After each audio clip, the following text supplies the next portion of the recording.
자, 지난주 설교를 기억하십니까? 안식일 논쟁 두 번째였죠. 네.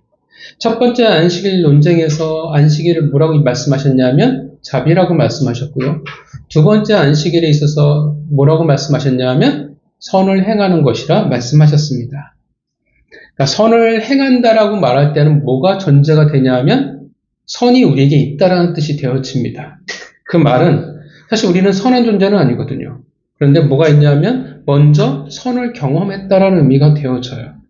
그럼 어떤 선을 우리가 경험했냐라고 이야기할 때 우리가 선을 행한다라고 할 때 어떤 이미지를 가지고 있냐면 착한 일을 행하다라는 의미를 가지고 있지만 그거보다도 더 성경은 뭘 말하냐면 올바름에 대해서 이야기하는 거예요. 올바른 것을 행했다라는 뜻이 되어집니다. 그러니까 하나님께서 내 인생에서 간섭하셔요. 간섭하셔서 어떡합니까? 나로 하여금 올바른 길을 걷게 하고 내가 어떻게 해요? 나는 그 전에 아니었는데 올바른 일을 행할 수 있는 사람으로 하나님은 어떻게 우리를 간섭하셨다는 뜻이 되어집니다. 물론 이제 이 간섭하심이 우리에게 사실 달달하지만은 않아요. 왜냐하면 때로는 좋은 되게 감동스러운 은혜이기도 하지만 때로는 어떻게 해요? 우리를 하나님이 광야 학교에 집어넣을 수도 있고 우리로 하여금 고난의 길을 걷게 하는 하나님이 그렇게 하실 수도 있다라는 겁니다. 그런 시간을 통해서 우리가 어떤 존재로 바뀌냐면 그전에는 절대 올바른 일을 할 수가 없었는데 이제 하나님이 원하시는 올바름을 행할 수 있는 사람으로 우리가 달라지기 시작한다라는 겁니다. 그러나 우리가 선에 그래서 기준이 중요해요. 같은 선이라도 어떻게 해요? 올바름이라도 선의 그 기준에 따라서 다 달라지기 때문에 그렇습니다. 그러니까 뭐가 중요하냐면 내가 기준이 될 거냐 하나님이 기준이 될 거냐 이게 우리 신앙의 싸움이잖아요. 누가 기준이 될 것이냐. 이거에 따라서 전혀 답이 달라진다라는 겁니다. 올바르면 내용이 달라지는 거예요. 내가 만약 기준이 되어지면 어떻게 해요? 옳지 않음에도 바리새인처럼 스스로 옳다라고 우리가 생각하게 될 겁니다. 기준이 틀리면 우리가 어떠한 노력을 기울이든 어떻게 해요? 다 틀려버리는 거예요. 우리는 기억해야 될 게 결코 내가 선이 될 수 없다라는 것을, 기준이 될 수 없다라는 것을 우리는 기억해야 합니다. 우리는 절대 옳음의 기준이 될 수 없습니다. 그렇게 우리는 그 기준에 나를 자꾸 어떻게 해요? 맞춰야 돼요. 나를 내려놓고 자꾸 그 모습에 그 기준에 나를 재단할 수 있어야 됩니다. 한 주간 하나님의 올바름으로 여러분들이 살아가셨을 줄 믿습니다. 자, 오늘 본문은 우리가 이제 신앙생활을 하면서 요즘은 별로 이제 그렇게 많이 교회에서 얘기가 되거나 그런 얘기를 많이 하는 사람은 별로 없는 것 같아요. 근데 저희 어렸을 때만 해도 이 구절은 우리에게 항상 무서움을 안겨줬던 기억이 있는 구절입니다. 성령 회방죄 많이 들어보셨죠? 그래서 옛날 교회 다니면 목사님이나 교회 생활 오래 하신 어르신들한테 참 많은 이야기를 들었어요. 그리고 목사님들이 참 이 말들을 되게 많이 하셨어요. 잘못하면 성령 해방죄야라고 겁을 주시기도 했습니다. 그래서 가슴 두근두근 했던 기억들도 있고 저희 어렸을 때만 해도 성경책은 감히 함부로 들 수 없잖아요. 그죠? 넘어다녀서도 안 되고 절대 찢어져서도 안 되고 저희 어렸을 때는 강대상에 올라오는 것도 안 됐으니까 그래서 혹시 내가 성령 해방죄를 짓지 않았을까라는 그런 용서받지 못하면 어떡하지라는 두려움이 있었던 어렸을 적이 생각이 나요. 나중에 내가 죽었는데 천국문 앞에서 너는 성령을 해방해서 안 돼! 들어오지 마! 라고 말씀하시면 어떻게 할까? 그래서 초등학교 때 막 그런 두려움들이 있었던 기억이 납니다. 그래서 오늘은 본문을 통해 성령 해방죄가 무엇인지 그 막연한 두려움을 우리가 좀 만나 보려고 합니다. 자, 본문을 보면 이제 바리새인들과의 갈등이 점점 심해져 가고 있어요. 그래서 저번 주 우리 기억하시지만 이제 바리새인들이 뭘 생각하고 그들이 모의하기 시작하냐면 예수를 이제 죽일 것에 대해서 모의하기 시작했습니다. 자, 오늘 본문에 그때 누가 있었냐면 오늘 본문에 누가 있어요? 22절에 귀신 들리고 눈이 멀고 말을 못하는 한 사람을 누군가가 데리고 왔습니다. 자, 여태껏 우리가 본 사람 중에서 제일 어떻게 해요?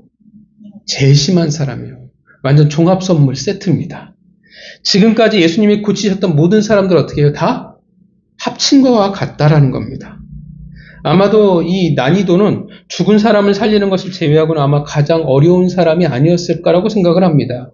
그리고 이 사람이 진짜 와, 이 정도의 삶을 살았으면 어떤 인생을 살았을까라는 생각도 들어요. 그런데 예수님이 고치셨어요. 근데 본문을 보면서 되게 이상해요. 뭐가 이상하냐면 되게 심플해요. 사실 귀신 들리고 눈이 안 보이고 말을 못하면 굉장히 중증이잖아요. 근데 여러분들 우리가 쭉 치유하는 과정들을 보면 뭔가 이야기거리들이 그래도 있었는데 가장 예수님이 치유하신 중에서 가장 중증임에도 불구하고 오늘 본문이 뭐라고 표현되냐면 22절을 보면 되게 심플해요. 그 어떤 스토리도 없고 그 어떤 이야기도 없어요. 그냥 고쳐주심에라고 끝나버립니다.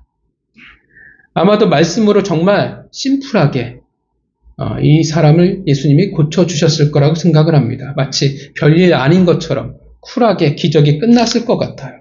근데 이 모습을 보고 23절에 어떤 일이 벌어지냐면 무리가 다 놀라게 됩니다.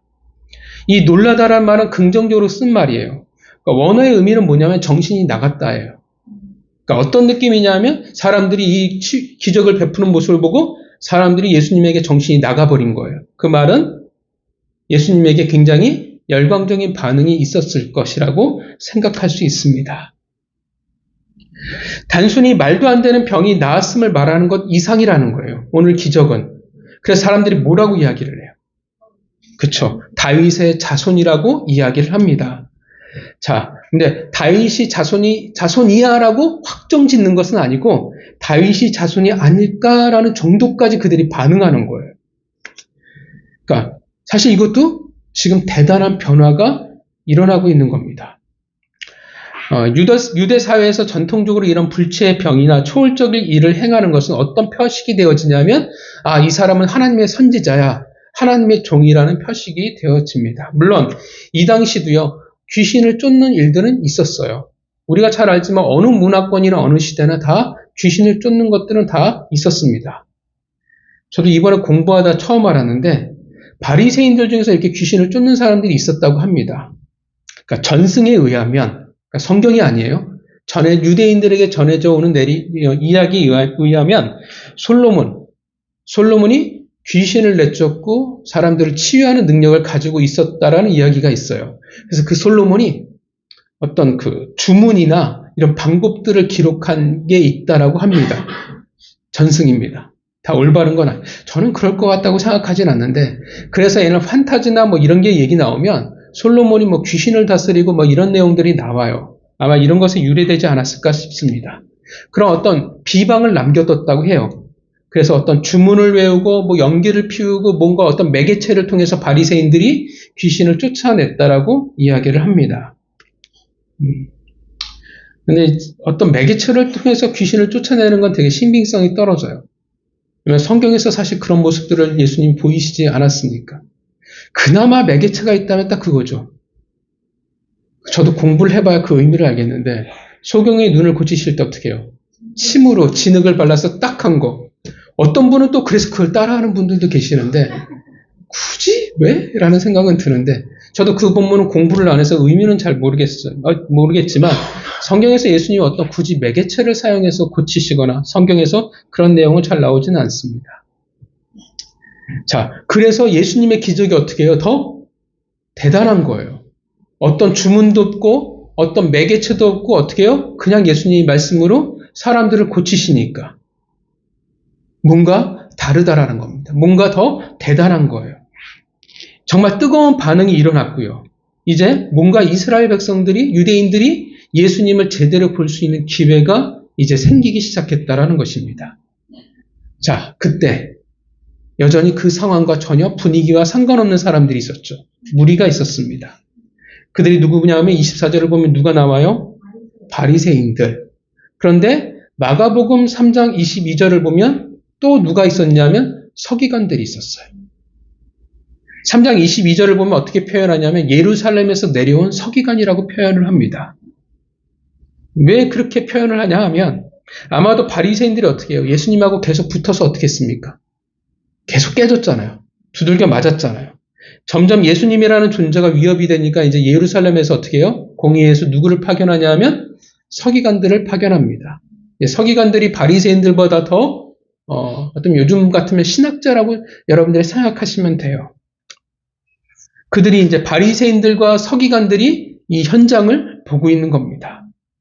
근데 그들의 마음은 유대인들과 이 무리들과 마음이 달랐어요. 사실 그들도 어떻게 해요? 귀신을 쫓는 영적 체험은 그들도 알아요. 바리새인들 가운데 하고 있었으니까. 사실 그래서 귀신을 쫓는다라는 그 영적 체험을 알고 있다면 사실 지금 예수님이 하시는 일들이 얼마나 대단하고 얼마나 위대한 건지 더 잘 알 수 있었을 텐데 그들은 오히려 반대의 길을 걷습니다. 아마도 유대인들의 마음은 그들의 마음에 어떻게 해요? 위기감을 느꼈을 거예요. 이제 사람들이 예수님을 어떻게 해요? 따르기 시작한다면, 군중들이 예수님에게 휩쓸려 가기 시작한다면 이제 어떻게 되겠습니까? 그들이 원치 않는 결과를 가지게 될 겁니다. 이제 초월적인 능력에 대해서 어떻게 그들이 할 수가 없어요. 왜냐하면 일어나고 있으니까. 그래서 그들이 택한 방법이 뭡니까? 그들이 택한 방법이 뭐냐면 24절. 읽어볼까요? 읽겠습니다. 시작.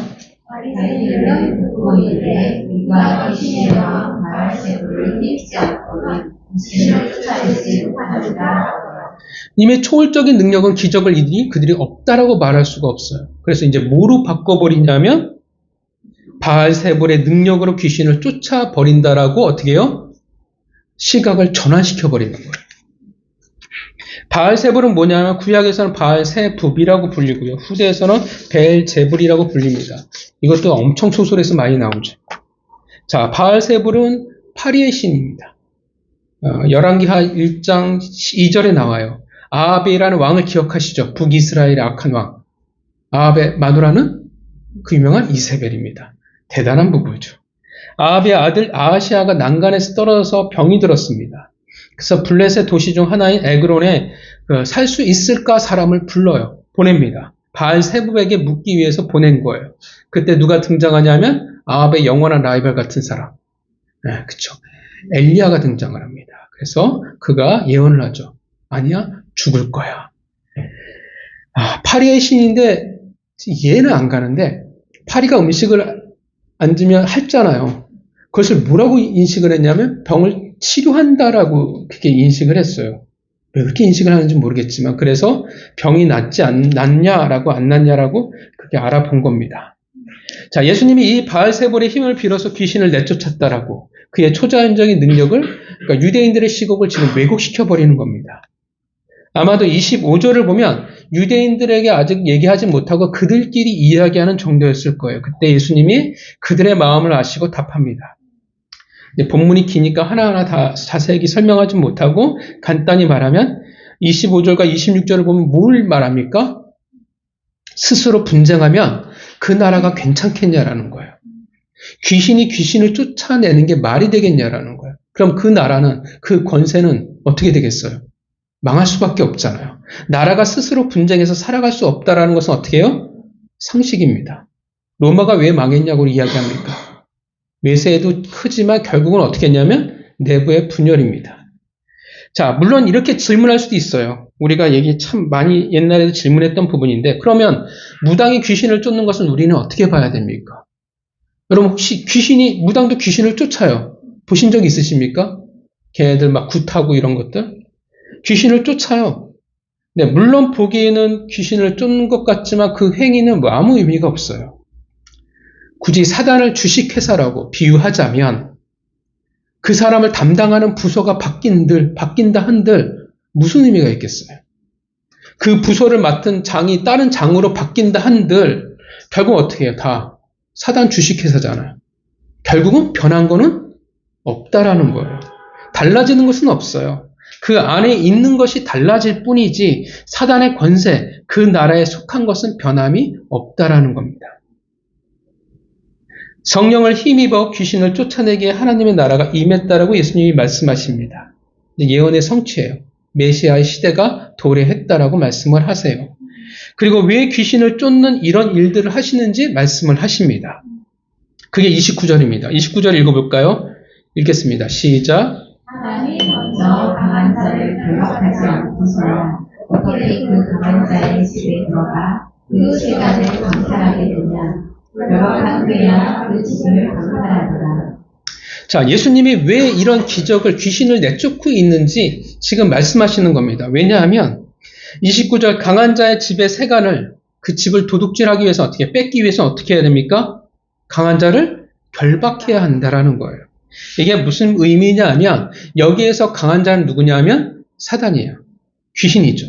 그리고 그 강한 자를 결박한다라는 것은 사실 더 강한 자잖아요. 그게 누구냐면 예수님이에요. 그러면 여기서 세간이라고 하는 것은 뭐냐면 사단에 속해 있는 그 권세에 속해 있는 하나님의 자녀를 말하는 겁니다.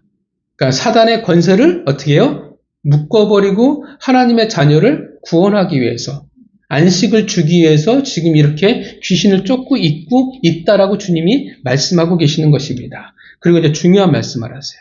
뭐라고 말씀하시냐면 이 일에 함께하지 않고 반대하는 자는 함께 모으지 않는 자는 다 어떻게 해요? 해치는 자라고 이야기를 합니다. 이제 어떻게 해요? 예수님이 오셨으니까 중간이 없는 거예요. 딱 두 부류인 거예요. 예수님에게 속하든 예수님에게 속하지 않든 나는 예수님에게 대적하지 않아서 난 잘 몰라요. 그런 건 이제 없다라는 거예요. 예수님에게 속하든 십자가에 있든 십자가에 밖에 있든 이젠 둘 중 하나밖에 없다라는 것입니다. 더 이상 다른 이유가 없어요. 그 말은 뭐냐면 이제 어떻게 해요? 모든 사람은 다 결정을 해야 되는 때가 왔다라는 겁니다. 내가 어디에 설 것인가? 자, 그리고 뭘 말씀하시냐면 또 살벌한 성령 회방죄를 말씀하십니다. 31절 성령을 모독하는 것은 사하심을 얻지 못하겠고 32절 인자를 거역하는 것은 사하심을 받는데 성령을 거역하면 말로라도 거역하면 절대 사하심을 얻지 못할 거라고 아주 엄중하게 예수님이 못 박아 말씀하십니다. 정말 어떻게 해요? 성령 회방죄라는 것은 진짜 무섭다라는 거예요. 왜냐하면 어떻게 해요? 기회가 없기 때문에 그렇습니다. 그러니까 성령 회방죄는 마치 뭐와 같으냐면 사형 선고와 같습니다. 그냥 끝나는 거예요. 더 이상 기회를 받을 수 없는 죄가 성령 회방죄입니다. 자, 그러면 여러분 되게 무서운 죄잖아요. 예수님이 이렇게 무서운 죄에 대해서 이렇게 살벌하게 말씀하신 게 별로 없거든요. 그러면 성령 회방죄란 뭘까요? 오늘 본문에서 성령 회방죄라는 것은 어떤 걸까요? 오늘 본문에서는 누가 저지르고 있습니까? 바리새인들과 서기관들이 저지르고 있는 거예요. 그들이 뭘 저지르고 있었는데요?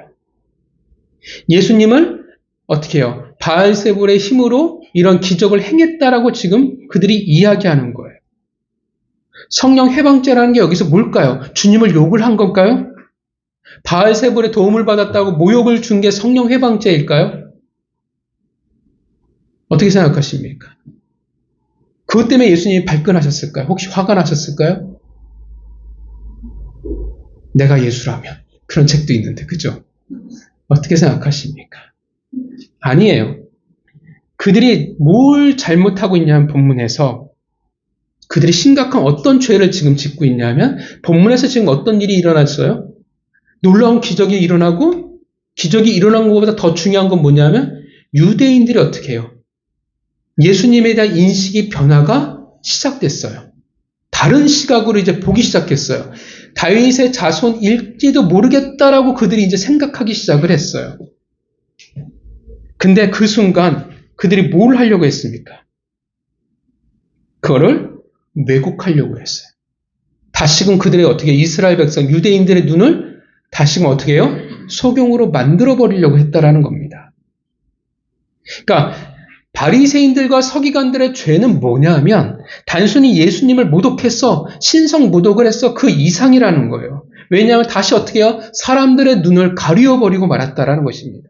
지금 주님을 통해서 어떤 일이 벌어지고 있냐면 성령 하나님이 새로운 메시아 시대를 28절에 이미 임한 하나님의 나라를 보여주려고 하고 그렇게 일하고 계시는데 어떻게 해요? 그 하나님의 나라를 그들이 다시 막아버린 거예요.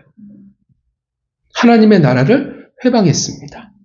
성령 하나님의 일하심을 그들이 막고 방해한 거예요. 그리고 다시금 유대인들을 그 무리들을 어떻게 해요? 소경으로 만들어버리는 행위였습니다. 그게 바로 바리새인들과 서기관들의 성령 회방죄였습니다. 사실 성령 회방죄는요, 여러분 되게 폭이 넓어요. 우리가 보통 생각하는 모든 죄는 다 성령의 회방죄에 들어갈 수 있어요. 성령의 일을 방해하는 모든 것. 정말 더 단순하게 이야기한다면 하나님의 나라를 어떻게 해요? 방해하는 모든 것이 다 성령 회방죄예요. 그렇다면 성령 회방죄라는 것은 우리에게 그렇게 낯설지 않다라는 거예요. 웬만하면 어떻게 해요? 우리? 다 걸릴 수 있어요. 폭이 넓으니까. 왜냐하면 성령 하나님을 방해한 모든 것들이 되니까. 여러분 어떠십니까? 성령 회방죄를 지으셨습니까? 안 지으셨습니까? 지금에 이거 우리 지옥 가는데요? 사심이 없다라고 이야기를 했어요. 어떠십니까? 성령 회방죄를 지으셨습니까? 안 지으셨습니까? 참 대답하기 뭐하죠, 그죠?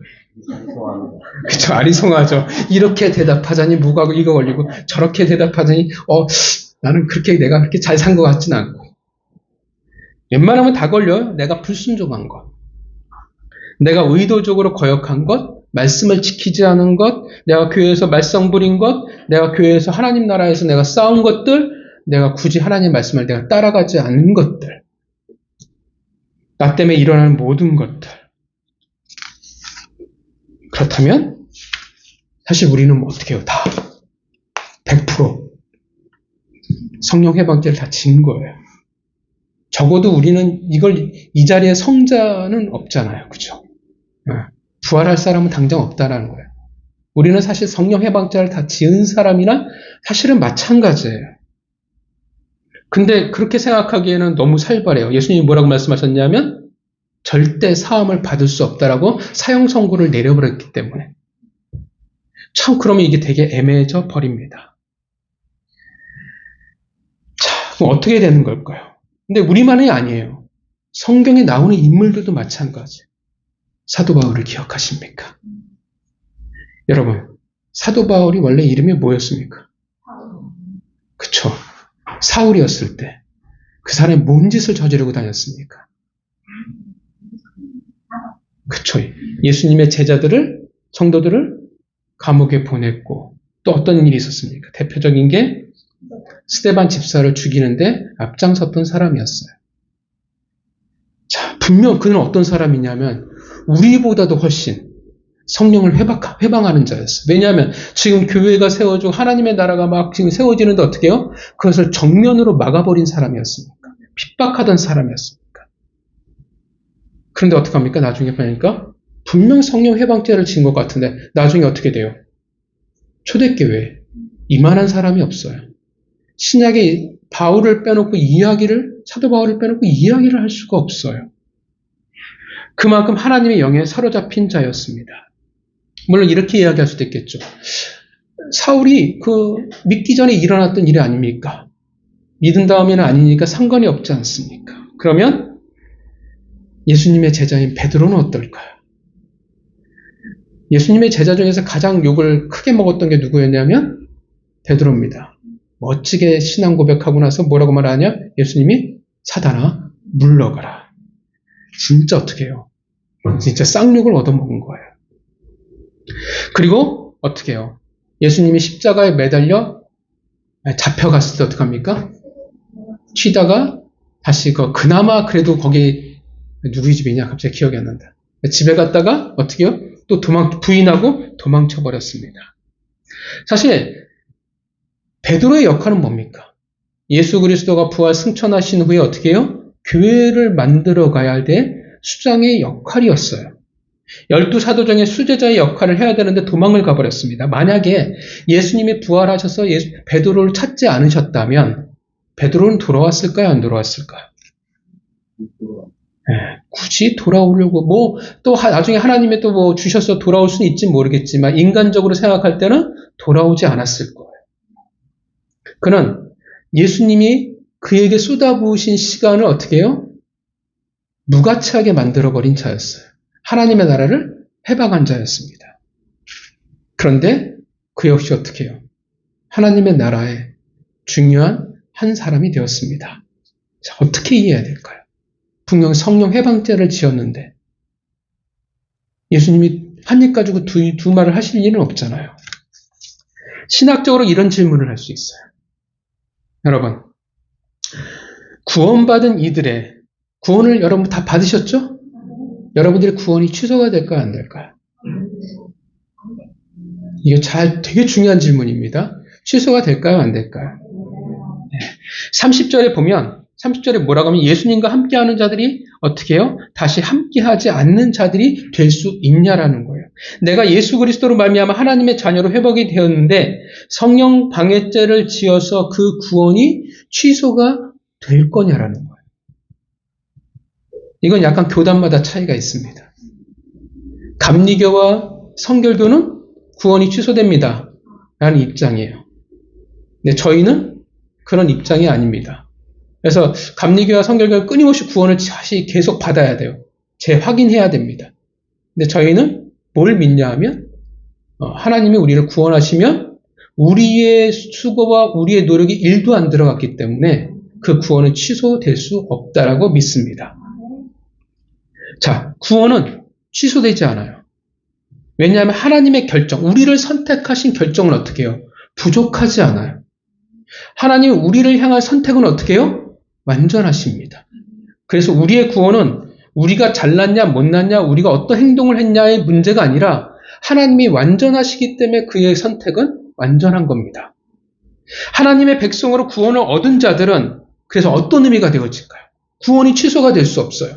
그럼 어떤 의미가 되어져요? 성령 해방죄가 우리는 성령을 회방한 자가 될 수 없다라는 거예요. 이해가십니까? 하나님의 백성은 모두 하나님의 영에 그 성령에 사로잡힌 자라는 거예요. 여러분들은 다 어떤 사람이에요? 이미 성령에 다 사로잡힌 자라는 겁니다. 믿으십니까? 그래서 구원받은 이들이 성령을 회방한다라는 것은 어떻게 해요? 말이 성립이 안 되는 거예요. 물론 그 안에서 우리가 말을 안 듣기도 해요. 제대로 살아가지도 못할 때가 있고요. 우리 하나님의 영향력을 제대로 흘려보내지 못하는 별 볼 일 없는 모습으로 살아가기도 해요. 분명 제대로 살아가지 못하는 모습이 있을지는 모르겠지만 적어도 우리는 어떤 존재냐면 우리는 성령을 대적하는 존재는 될 수가 없다라는 거예요. 말을 좀 안 들어서 문제인 거지. 그래서 32절에 인자를 거역하는 것은 사함을 받는데 성령을 거역하는 것은 사하심을 받을 수 없다라고 말하는 거예요. 무슨 말이냐 하면 구원받기 전에 예수님을 잘 모르기 전에 어떻게 해요? 예수님을 우리가 함부로 대할 수도 있고 욕을 할 수도 있고 어떻게 해요? 멋대로 굴 수 있어요. 근데 그건 문제가 안 돼요. 잘 모르니까. 근데 구원받고 나서 이제 어떻게 해요? 보혜사 성령님께서 계실 때 내가 진짜 구원을 받았다고 하면 어떤 상태가 돼요? 우리가 성령 안에 속한 상태인 거예요. 근데 내가 예수를 만났는데 성령 안에 속하지 못했다라는 것은 어떻게 말이 성립이 돼요? 안 돼요. 그래서 여기서 성령의 사함을 받지 못한다라는 것은 말은 어떤 의미냐 하면 구원받지 못한 사람을 이야기하는 거예요. 이해하십니까? 쉬운 듯 꽤 어려운 이야기가 되어집니다. 이해 안 가시면 손을 들어주시면 제가 다시 한번 설명을 드리겠습니다. 저도 성경이 쉽지는 않아요.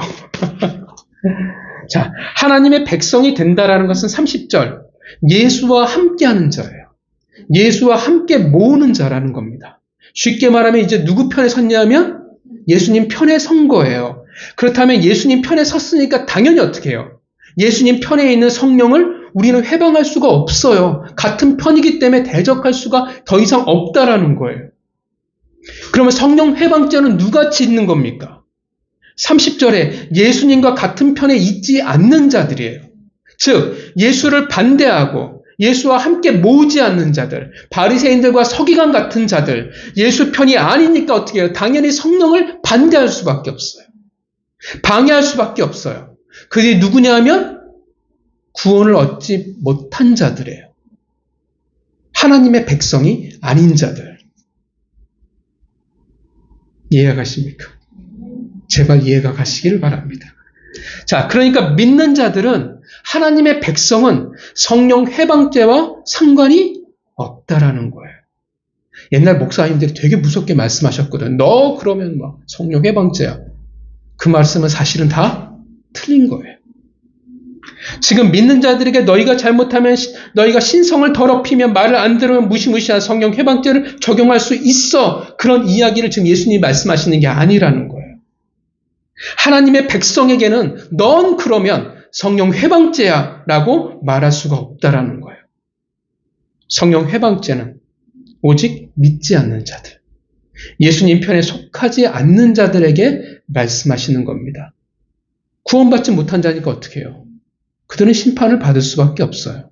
구원받지 못한다는 뜻은 어떻게 해요? 사형 선고와 같다라는 것입니다. 그들은 사실 기회가 없다라는 거예요. 우리는 성령 해방죄와 상관이 없는 사람들입니다. 그럼 또 어떻게 이렇게 이야기할 수 있겠죠? 그런데 우리가 교회 생활하다 보면 정말 악한 사람들이 있지 않습니까? 교회를 대적하는 사람들, 교회를 깨트리는 사람들, 수많은 사람들을 실족시키고 교회에 불순종하고 악하게 구는 사람들이 있지 않습니까?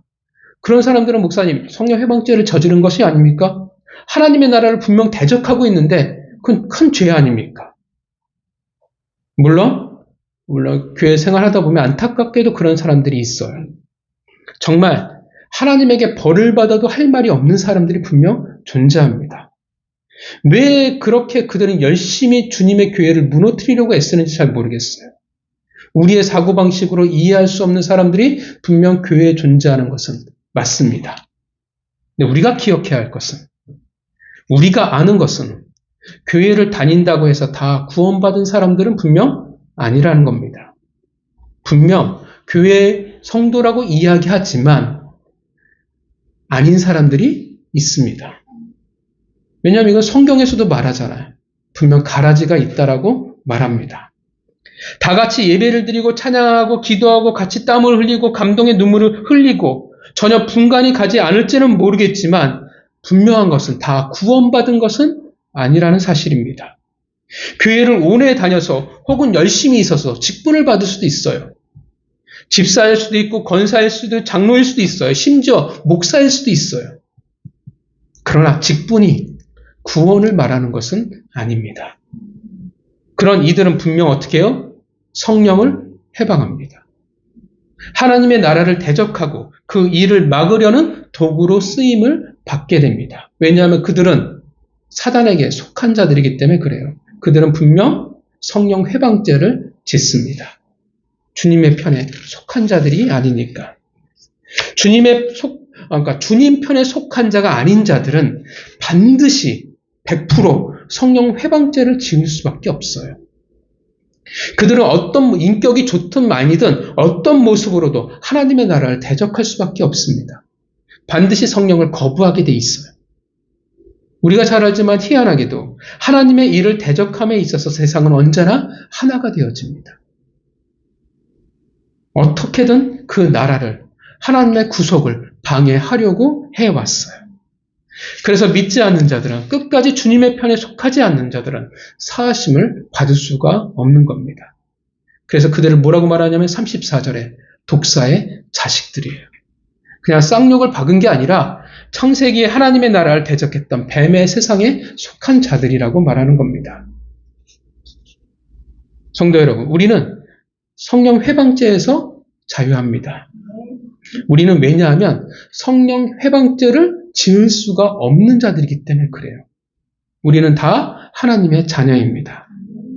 자, 그렇다고 해서 마음대로 살아가라는 것은 아닙니다. 이제 가벼운 마음으로 불순종하고 가벼운 마음으로 내가 교회를 시끄럽게 해도 나는 죄가 없어라고 생각하면 큰 착각이에요. 그래도 괜찮아라고 하면 안 돼요. 왜냐하면 성령 해방죄는 없지만 징계는 있기 때문에 그렇습니다. 굳이 내가 어떻게 해요? 징계를 선택할 필요는 없잖아요. 우리는 성령을 원래 거부할 수 없는 자들이에요.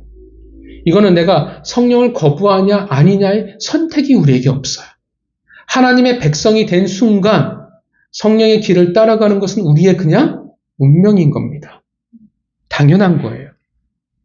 주님의 편에 속하지 않기에 성령 해방죄를 지은 이들은 성령의 인도하심을 따라갈 수 없지만 그들은 세상의 열매를 맺어 나가겠지만 우리는 성령을 따라 살아가게 될 것이고 우리는 좋은 나무에 좋은 열매를 맺게 될 것입니다.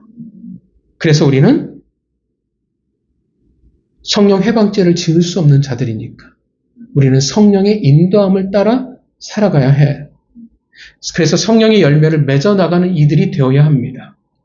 마땅히 성령의 인도하심을 받는 삶이 우리에게 있어야 돼요. 그러니까 반대가 되어야 된다는 것입니다. 성령을 회방하는 자들이 있다면 우리는 성령의 인도하심을 받는 자들이 되어야 하는 것이 당연하다는 것입니다. 성령의 인도하심을 따라 살아갔기에 예수님이 그랬던 것처럼 28절에 어떤 모습이 우리 가운데 드러나야 돼요. 28절 읽어볼까요? 읽겠습니다. 시작. 그러나 내가 하나님의 성령을 보이고 귀신을 쫓아내는 것이며 하나님의 나라가 이미 너희에게 임하였느니라. 성령의 인도하심을 따라가기에 우리가 귀신을 쫓아내라는 뜻이 아니라 뭡니까? 하나님의 나라가 우리를 통해 임해야 되는 거예요. 보여져야 된다는 거예요. 그러기 위해서 먼저 여러분 안에 그 성령을 회방하는 모습, 그 모양이 있다면 그것을 버리셔야 돼요. 흉내내는 것들이 있다면. 우리의 죄성, 우리의 연약함으로 말미암아 자꾸 그것을 흉내를 내려고 할 때가 있어요.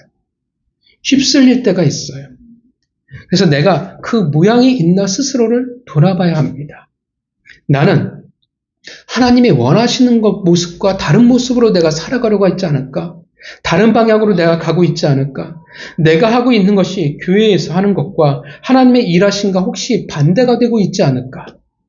나는 하나님이 주신 그 권위에 나는 머물고 있을까? 순종하고 있을까? 내가 하나님이 주신 공동체 안에서 올무가 되어지고 있지 않을까?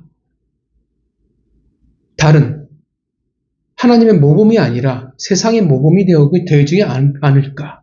나는 하나가 되려고 하지 못하고 혹은 하나가 되려고 하는 것을 나는 막고 있지 않을까? 나의 판단이, 나의 행동이, 나의 마음이 그런 것을 흉내내고 있지 않을까? 그 모양이 없어지도록 노력해야 합니다. 그리고 성령이 원하시는 열매를 맺으려 노력해야 돼요. 우리의 33절에 나오는 좋은 열매입니다. 그러면 좋은 열매다운 우리의 모습이 노력이 있어야 돼요. 구원을 받았으니까 땡이야. 나 할 일 다 했어라고 하면 절대 안 된다라는 거예요. 성령이 무엇을 우리에게 요구하시겠어요? 하나님의 나라가 임할 만한 어떻게 해요? 삶이에요. 내가 멍멍이로 사는데 하나님의 나라가 나를 통해서 어떻게 임하겠어요? 세상 사람들이 배우는 교훈은 그거겠죠. 하나님의 심판을 받는구나. 이게 교훈이 되겠죠. 삶이 있어야 돼요. 그리고 그 삶은 반드시 하나님이 원하시는 사명으로 이어져 가야 됩니다. 왜냐하면 그것이 나의 부르심의 목적이요. 나를 이 땅 가운데 보내시고 나를 택하신 목적이기 때문에 그렇습니다. 그래서 여러분들에게 달란트를 주신 거예요. 그래서 여러분들에게 돈을 주셨고 여러분들의 건강을 인생의 시간이라는 것을 여러분들에게 주신 겁니다. 목적이 있기 때문에 그 원하시는 일들을 우리가 해야 되는 거예요. 그것이 성령을 따라 살아가는 삶을 살아가는 겁니다. 고민해야 돼요. 내 삶 속에서 성령 하나님께서 무엇을 요구하실까? 무엇을 바라실까? 나를 통해서 어떻게 하나님의 나라가 선전되어지고 하나님의 나라가 나를 통해서 어떻게 보여질까?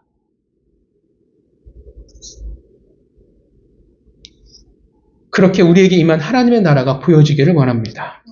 성령 해방죄는 주님의 편에 속하지 않았기에 하나님의 나라를 회방하는 자들, 대적하는 자들의 죄입니다. 당연히 그들에게는 사함이 없습니다.